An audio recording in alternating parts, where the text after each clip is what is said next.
G'day fellas, and welcome to a public update preview review. We are reviewing the changes for the Mongols in the new public update preview, which will be available on the 17th of January. So not too long to go. So the way this is going to work is we're going to take a look through the changes for the Mongols.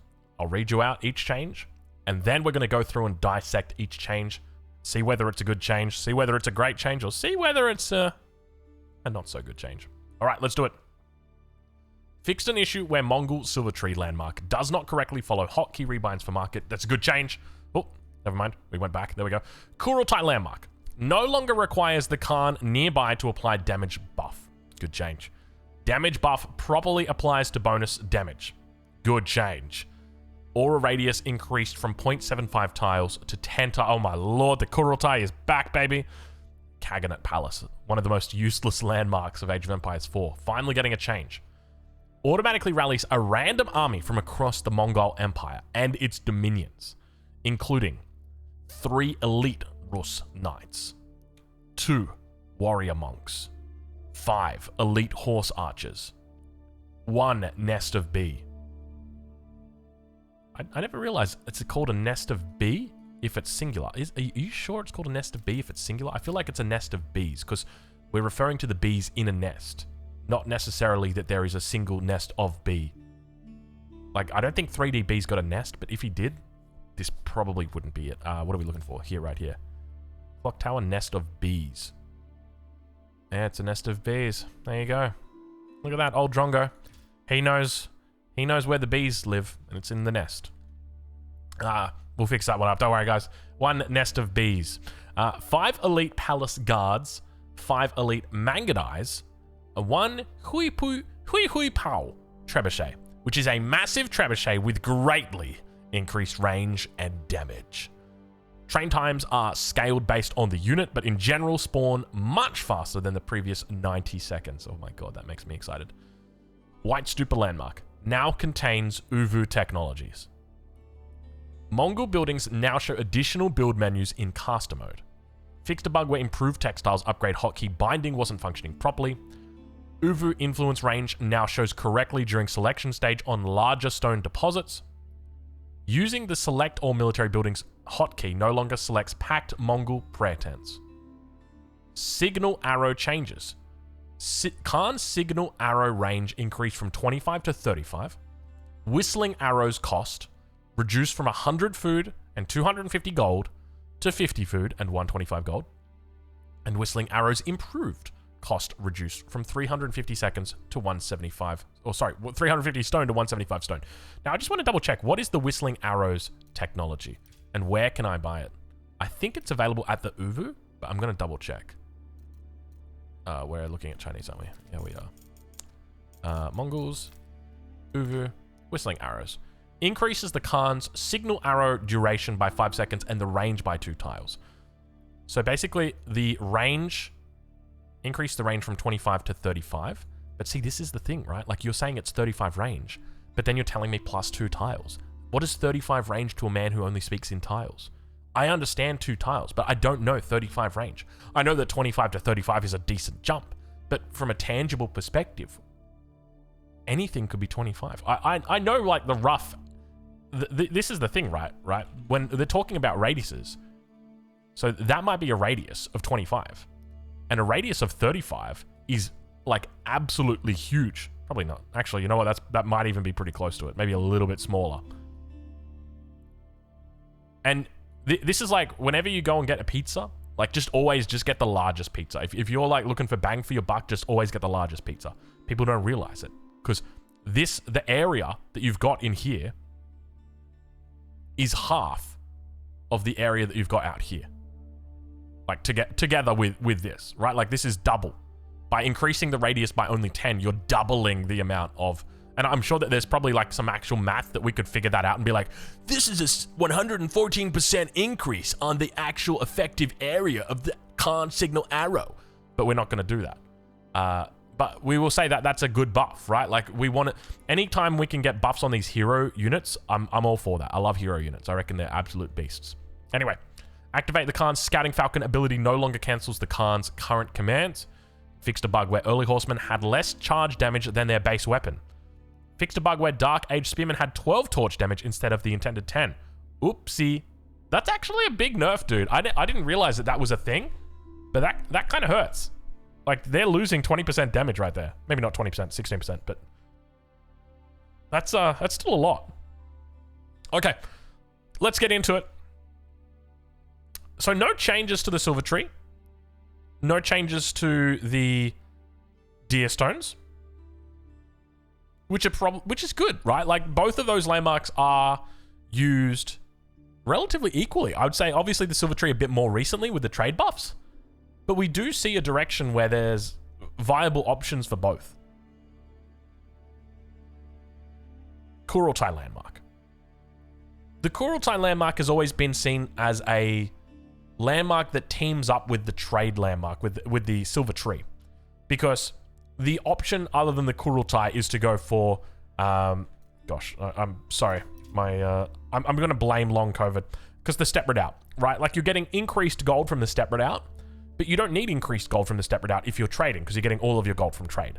So you just naturally go for the Kurultai. The problem is no one goes for the Kurultai because the Step Redoubt is so freaking good. It's just an amazing landmark. An extra 50% gold. Like, basically take any gold that exists on the map and then get an extra 50% for free. That's what you're doing. So you're basically making gold out of thin air here. So it's a very good landmark.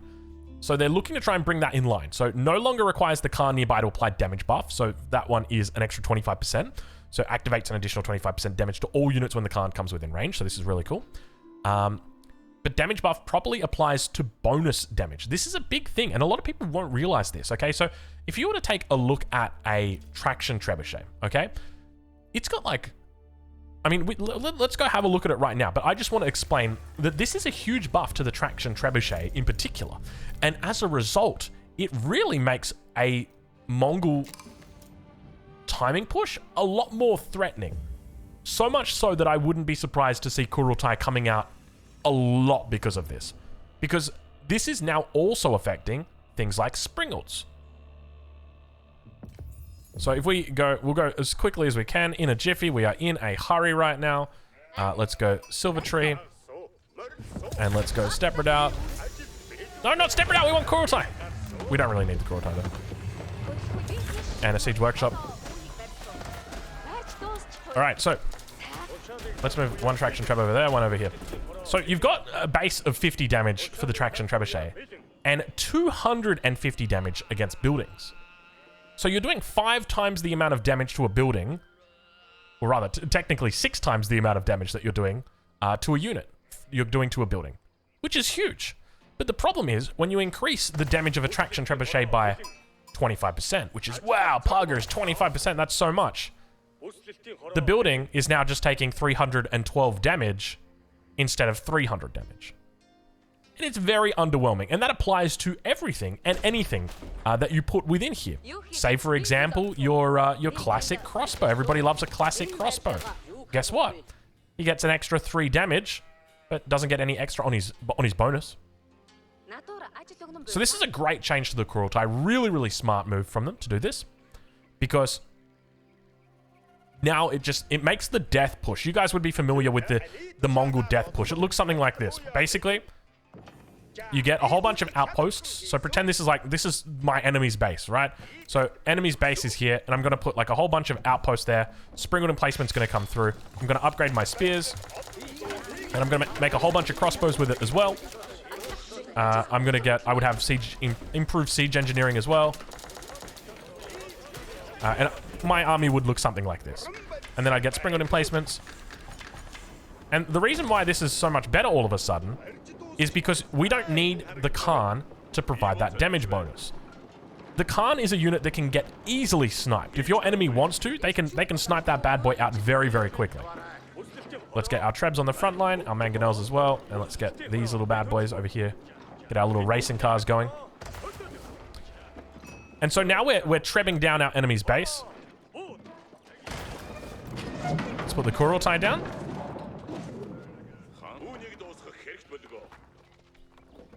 And so now there's a number of buffs that are affecting us, because remember, our enemy doesn't want to push into us because we've got a really good combo, crossbows and spears. Maybe let's spread them out a little bit more so it looks a little bit more fierce. So our enemy can't push into us, and we're dealing damage with the trebs. But it's not a huge threat. But now all of a sudden, our aura radius increases from 7.5 to 10, which means that after we've taken out this landmark here, and we need to move our trebs forward, we don't have to move our Kurultai. We don't have to find a new position for our Kurultai. Because this range, it's still being affected right now. There we go. Now it's dropped off. But now you've got an extra 2.5 tiles of aura. You're also getting your bonus on the buildings. So instead of doing 300 damage, you're now going to be doing 375 damage, which is wild. It's basically like a free 5th trebuchet. So, you know, buy 4, get 1 for free. That's essentially what's happening here. And on top of that, you don't need the Khan nearby to apply the damage buff, which means that you can be more ballsy with your Khan. You want to throw down that that defensive arrow on the front line? Like, go for it. I'm not mad. And even, you know, and that's the thing, right? Like, okay, your enemy attacks you. Trebs, can you guys just move over here? Your enemy attacks you. You move the Trebs back. Everybody comes out. Everybody, you know, all of your units die. Khan also dies. But now you lose the attack bonus. Now you've lost that attack bonus, so your attack is going to stall out. But let's go one further level. Now, it's going to take a while for us to get that Khan back. I shouldn't have deleted it. I should have ran him away. That was a yikes. So, whoops. Anyway, we can still do the math.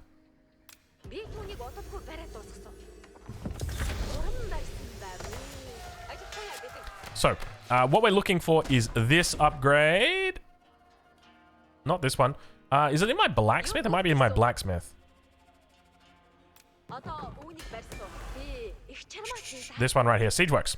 So an extra 20% health to Siege Works, or to Siege. So right now with your Springald does 100 damage. And that's a break point that the devs have very carefully balanced.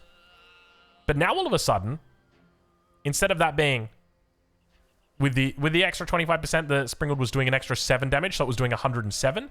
Now it's going to be 125. So they're getting a boost of an extra 18 attack, which means that against civilizations that do look to pick up Siege Works, that might make the difference between one-shotting or two-shotting a siege unit. There's a lot of reasons why this is incredibly good. But siege is the main component of it, just simply because of the bonuses that they get being so big. Obviously, mangonels as well. They get a bonus of 6 against ranged units, so they get an extra 2 damage there. Obviously, get a lot more bonus against buildings as well. But the siege is going to be the main place where this bonus really gets felt. So overall, Kurultai, is that going to be enough to actually stop people from going for the Step Redoubt? That is a tough question to answer. Step Redoubt really gives you a lot of flexibility, right? Because you go Step Redoubt, you drop down a market, you get your monastery, you collect all the relics with the monks that you paid for with the Step Redoubt gold. With all the gold that you've got, you then buy a second town center.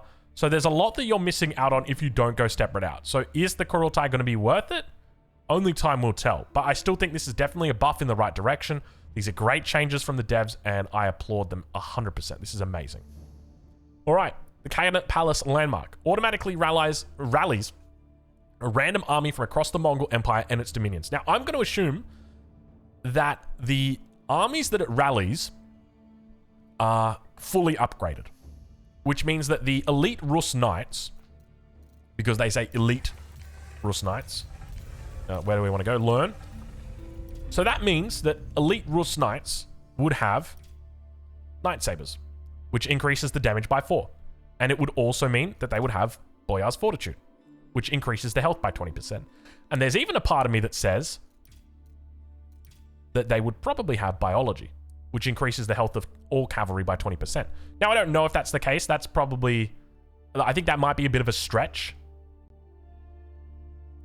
But the way that it makes it sound, these do sound like very special units coming from the Khaganate Palace.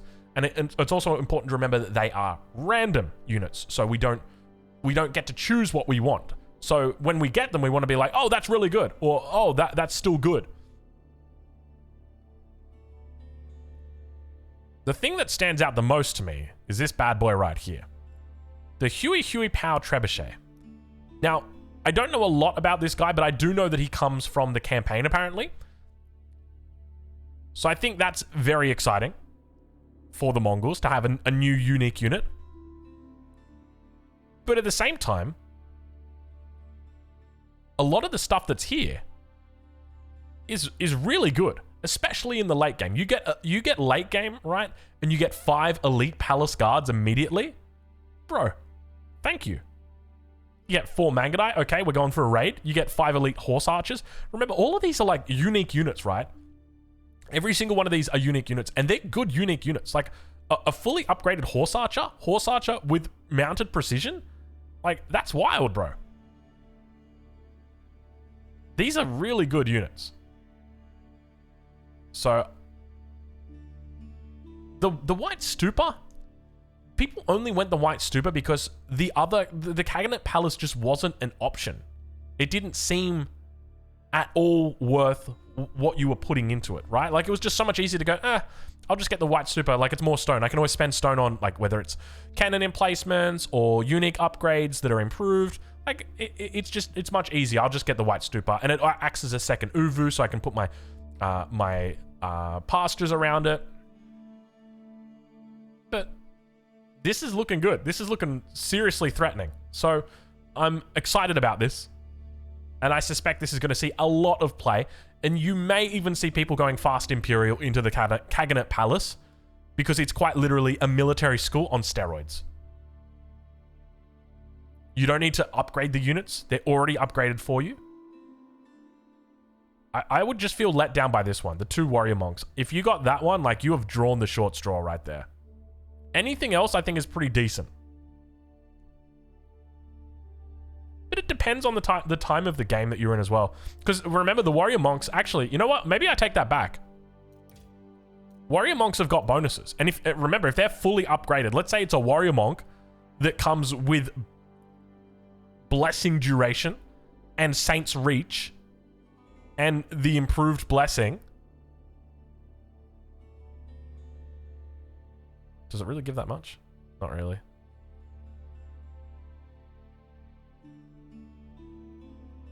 But the warrior monks do, like, they're not just monks. They have that bonus that improves, like, once they hit a unit, they're going to buff up all the units around them. So even that's not terrible. It depends on the stage of the game that you're in, I think. Because obviously, if you get one of these bad boys when your enemy literally drops a keep in your face, you're just like, easy. But at the same time, yeah, I don't know. It will depend. It's gonna be RNG, and that's gonna be a factor that people have to play into, because they know that they're walking into RNG when they go for this landmark. So yeah, look, overall, I think it's a good change, and I think we're gonna see a lot of the Khaganate Palace, and I think we're gonna see Khaganate Palace fast Imperials, definitely. Okay, this one that's okay. This one's fine. This one is fine. That one is all good. Signal arrow changes. So the Khan signal arrow range increased from 25 to 35. This is a good change, and it basically just means in the late game that you're actually going to be able to hit your whole army. Whistling arrow cost also reduced. Another good change. So yeah, I think these are really good changes, because it increases the power of your hero unit, which is what you want. And then other than that, I mean, that's pretty much it. So a bit of a short video here for the Mongols. 19 minutes long. But overall, good changes for them. Definitely brings a lot more power to the Kurultai, which is what I'm most excited to see. I don't know how much of a difference it's actually going to make, though. And I fear people are still going to be going for the step redoubt. But the Kurultai, I think if anything, what this does is this actually buffs trade. And I know that's a wild take, but hear me out. If the Kurultai is strong, we want to do everything we can to get it. And if we go for the step redoubt, we're going for a landmark that's giving us gold. So what's the best way we can already get gold without needing the step redoubt? We can just trade. So we trade for the gold, and then we get the Kurultai. That way we don't lose the bonus from the step redoubt. We don't notice it because we've already got our gold production. And therefore, the Kurultai buff is a buff to trade, because now it makes trade strategies stronger. Because the idea with trade strategies is to defend until you can get Kurultai, and then you can just fight with the Kurultai. This also really buffs up. This further buffs up the Khan arrow, the attack speed arrow, because you got to remember, if you have a unit, Noitpad, 100 damage, and then you say plus 25 damage, so that's an increase of 25% damage. And when we come to DPS, so let's say that we have like 2.0 attack speed, which means an attack every 2 seconds. So our DPS is 50 DPS, 50 damage per second. And then if we use the armor arrow, our DPS stays the same, but we have more armor, so we're tankier.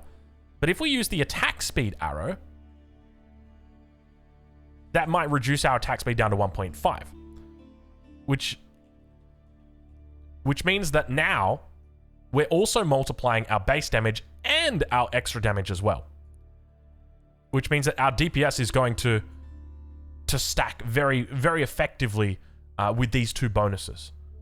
So I wouldn't be surprised if we do see people looking to utilize these bonuses together, trade with the Kurultai, with the extra bonus to the Khan signal arrow, and the increase of the range that it's got. Yeah, and obviously the whistling arrows as well, getting thrown in there as well. These changes, the Mongols are looking to be a very serious fighting force, and not just in Castle Age, in Imperial Age as well. So watch out all you Mongol haters. Anyway, that's going to be it for this video. I hope you guys have enjoyed it, and of course, we'll catch you guys in the next one. Thank you very much for watching.